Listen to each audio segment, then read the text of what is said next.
Hello hi नमस्कार welcome to a new video. तो पूर्व वीडियो जमी कही कि आज गोटे रोस्ट वीडियो तो यहाँ हाँ ସେଇଟା ଗୋଟେ ରୋଷ୍ଟ ଭିଡ଼ିଓ। ତ ଏଟା ହେଉଛି ତାରି ରୋଷ୍ଟ ଭିଡ଼ିଓ ଯେ ଆଜିର ସୋସିଆଲ ମିଡ଼ିଆରେ ସୋସିଆଲ ଟକ୍ ନାଁରେ ପରିଚିତ ମାନେ ପ୍ରକାଶ ଯାହାର ନାଁ ଡାଇରେକ୍ଟଲି ତାକୁ କହୁଛି। ଆଜି ଏ ଭିଡ଼ିଓଟା ତାରି ପାଇଁ କି ସେ ଯେଉଁ ସବୁ କହୁଛି ଅନ୍ଧଭକ୍ତ ବା ବିଜେଡ଼ିର ଚାମଚା। ତ ଏଇଟା କହିବାର କାରଣ ଅଛି। ତ ଯେତେବେଳେ ବିଜେପି ସରକାର ଆସିଲା ପ୍ରଥମ ଥର ପାଇଁ ଏଥର ବିଜେପି ନୂଆ ସରକାର କରିଛି ଓଡ଼ିଶାରେ। ତ କଲା ଠିକ୍ ଅଛି, କିଛି ମନା ନାହିଁ। ପ୍ରଥମେ କ'ଣ କଲା ନା ସବୁ ରଙ୍ଗ ଚେଞ୍ଜ କଲା, ସବୁଥିର କଲର୍ ଚେଞ୍ଜ କଲା। ଯେଉଁ ସବୁ ଥିଲା ଆମର ସବୁ ଯେଉଁ ଗ୍ରୀନ୍ କଲର୍ ଥିଲା ତାକୁ ସବୁ ଗେରୁଆ କଲା, ଗ୍ରୀନ୍ରୁ ଗେରୁଆ କଲା। ତ ଠିକ୍ ଅଛି, ଗେରୁଆ କଲା। ଏବେ କ'ଣ କରୁଛି ନା ସବୁ ଯୋଜନାର ନାଁ ବଦଳଉଛି, ନାଁ ବଦଳଉଛି ସବୁ।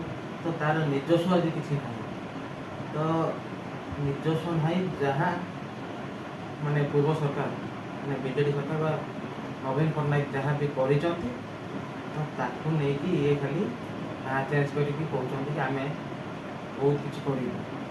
କିନ୍ତୁ ଏଇଟା ମନେ ରଖିବା ଦରକାର କି ଯେତେ ନାଁ ଚେଞ୍ଜ କଲେ, ଯେତେ ନାଁ ପରିବର୍ତ୍ତନ କଲେ ଆଉ ରଙ୍ଗ ବଦଳେଇଲେ, ଲୋକ କେବେ ବି ନବୀନ ପଟ୍ଟନାୟକ ଭୁଲିବେନି। କାହିଁକି ନା ଏ ଗଲିରୁ ଦିଲ୍ଲୀ ନେଇକି ନବୀନ ପଟ୍ଟନାୟକ ସବୁବେଳେ ଚର୍ଚ୍ଚାରେ ଥିଲେ।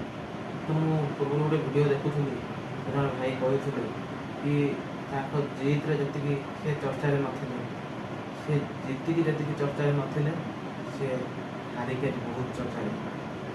ତ ଏବେ ଆମର ବଜେଟ୍ ଅଧିବେଶନ ବସିଲା ଓଡ଼ିଶାରେ ଆଉ କେନ୍ଦ୍ରରେ ଉଭୟରେ। ତ କେନ୍ଦ୍ର ବଜେଟ୍ରେ ଆଜି ଓଡ଼ିଶା ପାଇଁ କିଛି ନାହିଁ, କିନ୍ତୁ ସେଠି ଆନ୍ଧ୍ରରେ ଦେଖନ୍ତୁ ତାଙ୍କ ପାଇଁ 1500 କୋଟିର ଅନୁଦାନ ରହିଲା। କାହିଁକି ନା ନହେଲେ କେନ୍ଦ୍ରରେ ସେ ସରକାର କରିପାରିବେନି, ଭାଙ୍ଗିଯିବ ତାଙ୍କ ସରକାର। ତ ପୁଣି ଏଠି କ'ଣ ନା ଆମ ଓଡ଼ିଶାରେ ଏଟା ତ ବଜେଟ୍ ଅଧିବେଶନ ନଥିଲା, ତ ଏଟା ଥିଲା ନାଁ ପରିବର୍ତ୍ତନର ମାନେ ବିଧାନସଭା ଅଧିବେଶନ। ତ ଏଟା ହେଉଛି ଗୋଟେ ପ୍ରକାର ସବୁଠୁ ମାନେ ଓଡ଼ିଶା ବିଧାନସଭାର ଗୋଟେ କଳଙ୍କିତ ଅଧ୍ୟାୟ କି କେଉଁଠି ନୂଆ ଯୋଜନା କରିବାର ନାହିଁ, କିନ୍ତୁ ଆମର କେତେକ ଯୋଜନା ହେଇଥିଲା ତାଙ୍କର ନାଁ ସବୁ ବଦଳାଇ ଚାଲିଲେ। ତ ସବୁ ସ୍କ୍ରିନ୍ରେ କିଛି ଦେଇଛି ଯୋଜନା, ଯେଉଁଗୁଡ଼ାକ କିଛି ଗୁରୁତ୍ୱପୂର୍ଣ୍ଣ ଯୋଜନା ଆଉ ତା'ର ପରିବର୍ତ୍ତିତ ନାଁ। ତ ଆପଣ ଦେଖିନେବେ ତ ସେଇଠୁ ଜାଣିପାରିବେ କେମିତି ଏଠି ଗୋଟେ ଚାମଚାଗିରି ଚାଲିଛି କି ନିଜସ୍ୱ କିଛି ନାହିଁ। ଆଉ ଏଠି ଯେଉଁ ଓଡ଼ିଶାର ମୁଖ୍ୟମନ୍ତ୍ରୀ ହେଇଛନ୍ତି କିଏ ନା ମୋହନ ବାବୁ, ତ ସିଏ ତ ତାଙ୍କର ବି କିଛି ନିଜସ୍ୱ ନାହିଁ ଏଠି।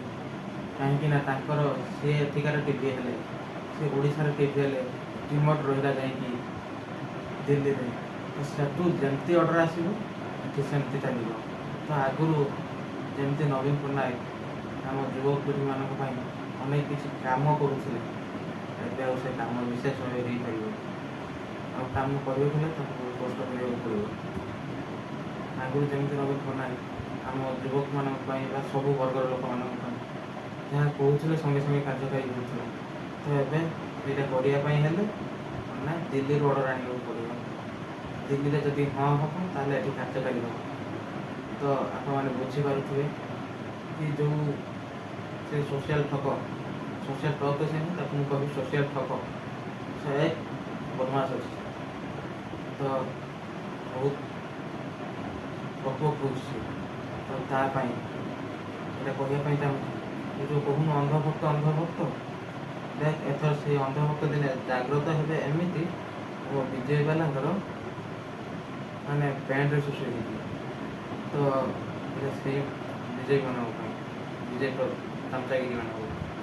ତ ଏବେ ସାବଧାନ ହେଇଯାଆନ୍ତୁ। ଆଜ୍ଞା ବିଜୁ ପଟ୍ଟନାୟକ ଯିଏକି ଓଡ଼ିଶାର ଖାଲି ସାରା ଭାରତବର୍ଷ ତଥା ଭାରତ ବାହାରେ ଯାହାଙ୍କର ଅନେକ ସମ୍ମାନ ରହିଛି, ଅନେକ ମାନ ରହିଛି, ତ ତାଙ୍କ ନାଁକୁ ଆଜି ତୁମେ ବଦଳେଇକି ଲୁଟି ଭାଙ୍ଗିକି ଖାଇବ, ତ ଏଟା କେବେ ବି କେହି ମାନେ ସାଥ ଦେବେନି। ଖୁବ୍ ଶୀଘ୍ର ଏହାର ପରିଣାମ ଭୋଗିବ।